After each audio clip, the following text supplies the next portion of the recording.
Ayon sa Pag-asa, northeast monsoon o amihan na nakakaapekto sa extreme northern Luzon at easterlies naman ang nakakaapekto sa nalalabing bahagi ng bansa.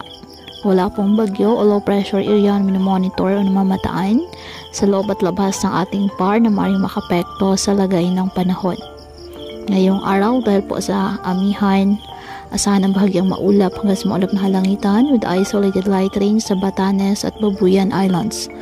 Ang nalalabing bahagi ng bansa kasama ng Metro Manila, generally fair weather condition, maliwalas ang panahon at maalinsangan dahil po yan sa easterlies at ng localized thunderstorms.